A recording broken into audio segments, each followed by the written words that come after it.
उसी सामाजिक व्यवस्था में बने रहकर जातियों को जिंदा रखेंगे, तब तक हमें इस सामाजिक उत्पीड़न से, जातिगत उत्पीड़न से, छुआछूत से मुक्ति मिलने वाली नहीं है।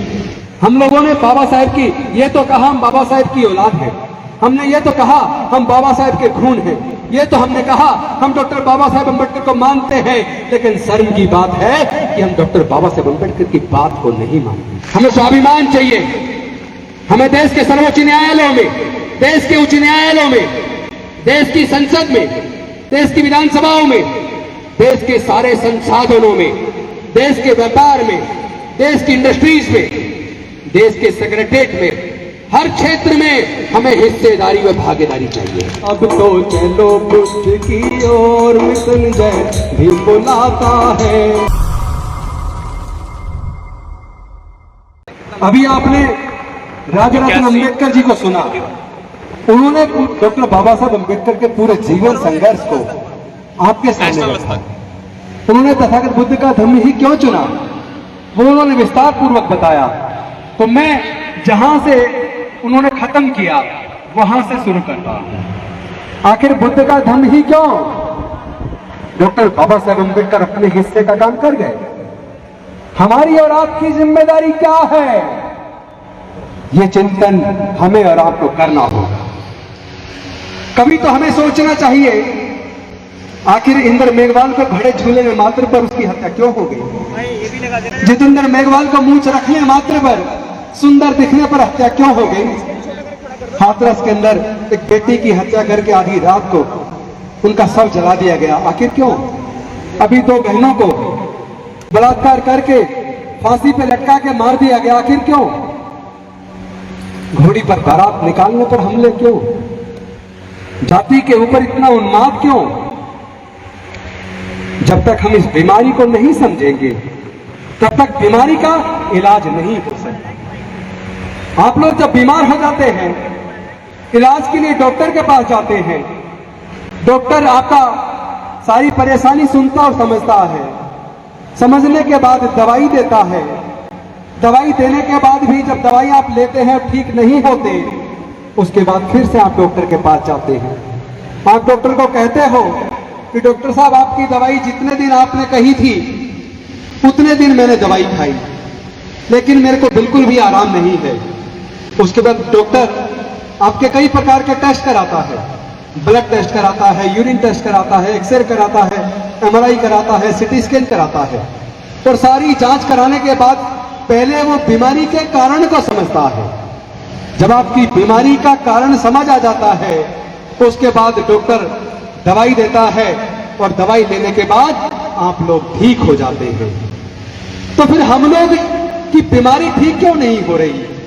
हम लोग भी तो नाना प्रकार की दवाइयां खा रहे हैं, हम लोग भी तो जाति की वजह से उत्पीड़न से कैसे मुक्ति मिले उसके नाना प्रकार के उपाय कर रहे हैं। सरकारों ने बहुत सारे कानून बनाए, बहुत सारी योजनाएं बनाई, न्यायालय बनाए, लेकिन उसके बावजूद हमारी बीमारी से, इस उत्पीड़न से हमें मुक्ति क्यों नहीं मिल रही?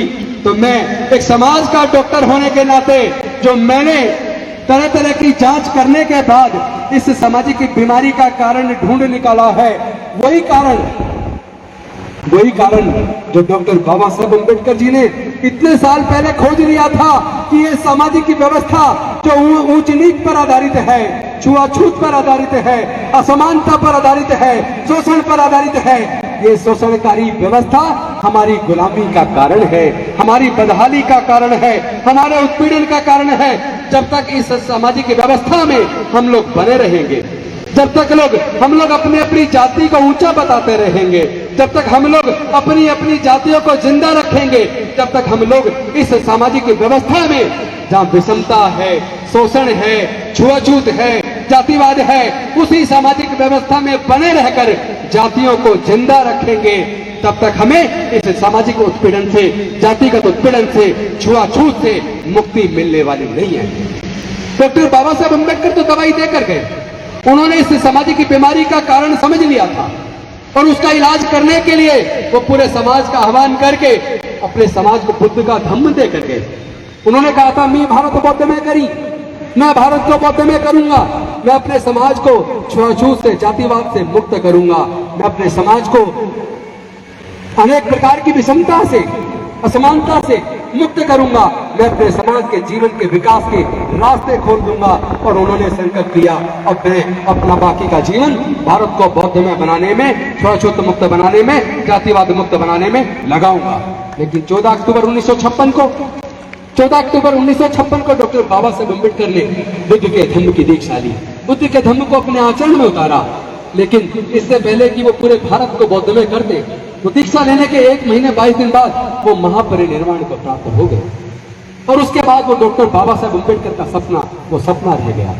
हम लोगों ने बाबा साहेब की, ये तो कहा हम बाबा साहेब की औलाद हैं, हमने ये तो कहा हम बाबा साहेब के खून हैं, ये तो हमने कहा हम डॉक्टर बाबा साहेब अम्बेडकर को मानते हैं। लेकिन शर्म की बात है कि हम डॉक्टर बाबा साहेब अम्बेडकर की बात को नहीं मानते। हम लोग डॉक्टर बाबा साहेब अम्बेडकर की बात को नहीं मानते।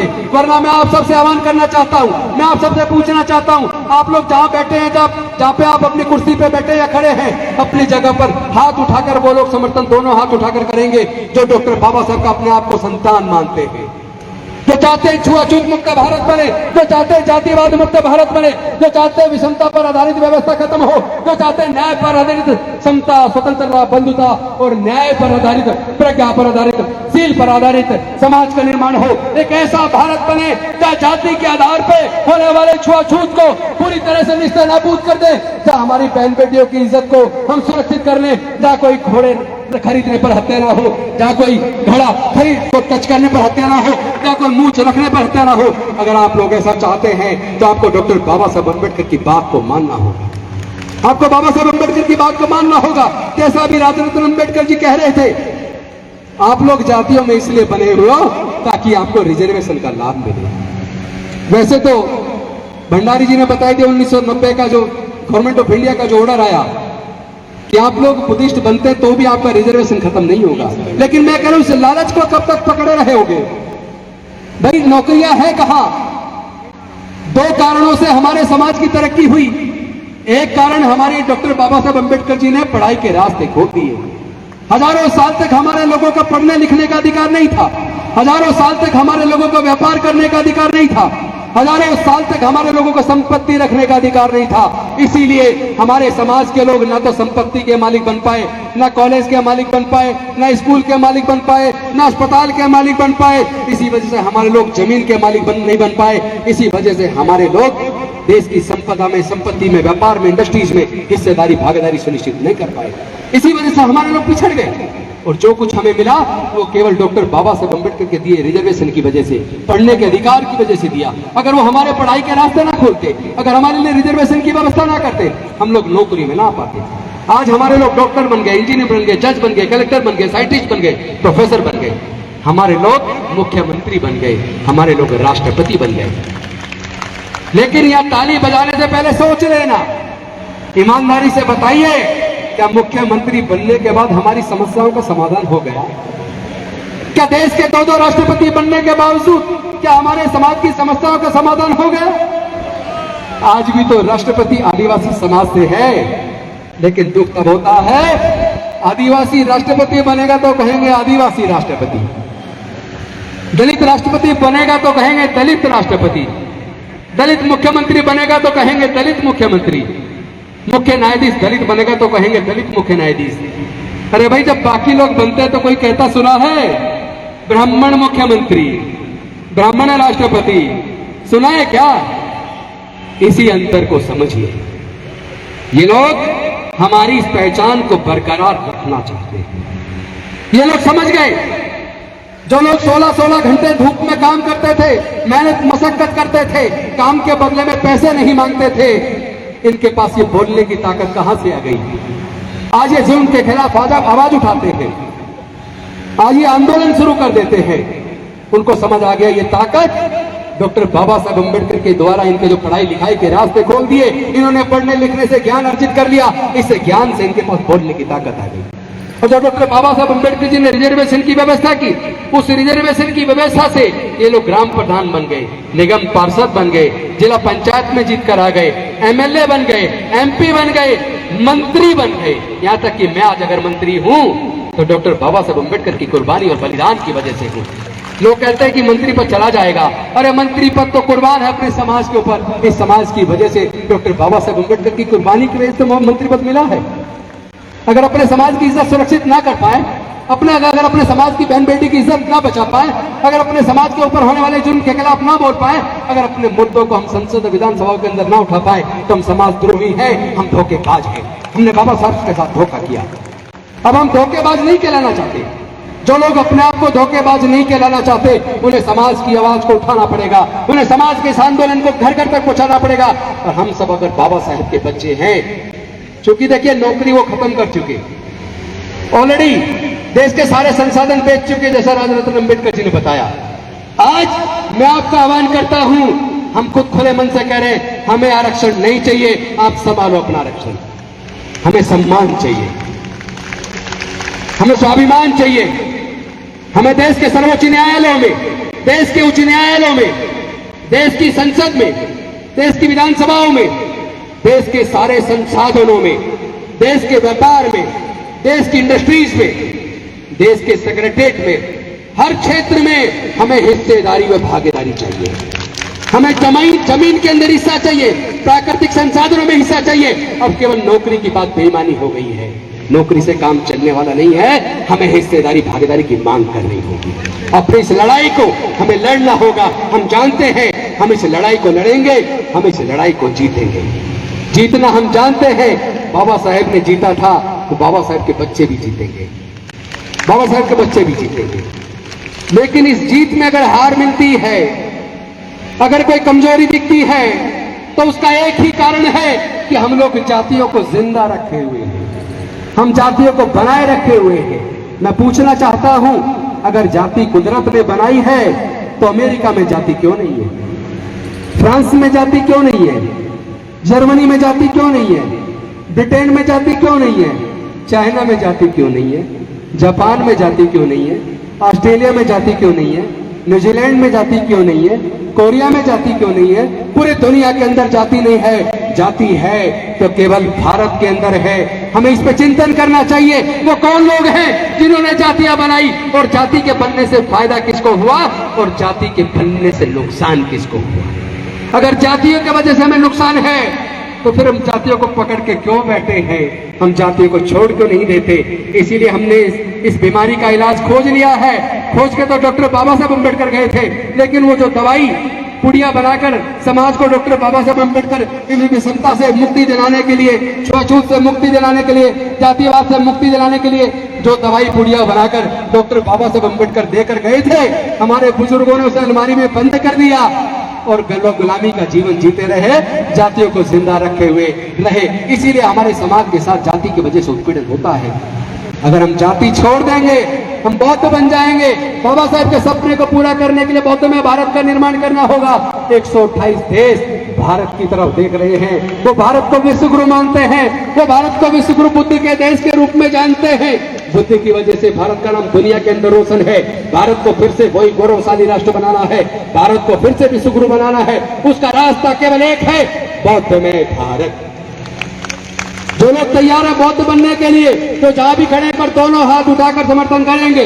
जो बौद्ध बनने के लिए, बाबा साहब के सपने को साकार करने के लिए, क्या आप लोग तैयार हैं? तो मेरे साथ बोलिए, बौद्ध धम्म की क्या पहचान, बौद्ध धम्म की क्या पहचान, बौद्ध धम्म की क्या पहचान। मानव मानव एक समान। जाति छोड़ो, जाति छोड़ो, जाति छोड़ो, जाति छोड़ो। जय जय जय जय जय भीम, जय जय जय जय जय भीम, जय जय जय जय जय भीम। हम लोगों ने सपना देखा है, हम लोगों ने संकल्प लिया है कि डॉक्टर बाबा साहब अम्बेडकर अगर हमारे शरीर के अंदर खून है, अगर हम आपके बच्चे हैं, तो 2025 तक भारत में 10 करोड़ लोगों को हम बुद्ध के धम्म में लेकर आएंगे। अपने बुजुर्गों की सांस्कृतिक विरासत को मजबूती प्रदान करने का काम करेंगे।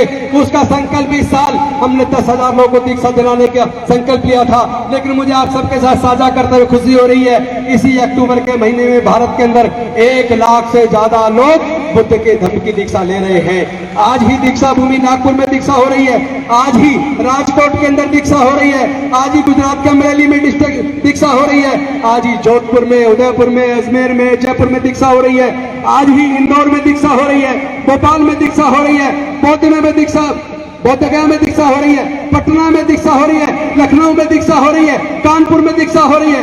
किस किस शहर का नाम लूं? तमिलनाडु में दीक्षा हो रही है, तेलंगाना में दीक्षा हो रही है, कर्नाटका में दीक्षा हो रही है। और मुझे बताते हुए खुशी हो रही है, 25 लाख में स्पेशल एक फ्लाइट स्पाइस जेट बुक करके 25 लाख रुपए में 150 डॉक्टर तमिलनाडु के चेन्नई से कल रात बौद्धमय भारत का एक पूरा विमान बुक करके बाहर छपवा के बौद्धमय भारत, बाबा साहब का सपना बौद्धमय भारत, वो विमान पूरा 150 डॉक्टर 25 लाख एक तरफ का किराया देकर आने जाने का पूरी फ्लाइट बुक करके वो लोग तमिलनाडु के चेन्नई से कल शाम दीक्षा भूमि आए, नागपुर आए हैं।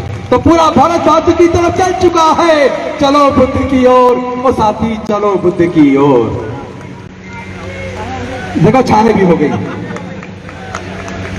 भीम बुलाता है तुम्हें, जय भीम बुलाता है, अब तो चलो बुद्ध की ओर।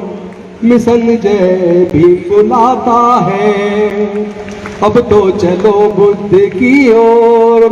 मिशन जय भीम बुलाता है, भीम बुलाता है हमें, जय भीम बुलाता है, अब तो चलो बुद्ध की ओर। मिशन जय भीम बुलाता है, अब तो चलो बुद्ध की ओर। मिशन जय भीम बुलाता है, अब तो चलो बुद्ध की ओर। मिशन जय भीम बुलाता है, भीम बुलाता है, मिशन जय भीम बुलाता है, भीम बुलाता है, मिशन जय भीम बुलाता है, अब तो चलो बुद्ध की ओर। मिशन जय भीम बुलाता है, अब तो चलो बुद्ध की ओर। मिशन जय भीम बुलाता है, भीम बुलाता है, मिशन जय भीम बुलाता है, अब तो चलो बुद्ध की ओर।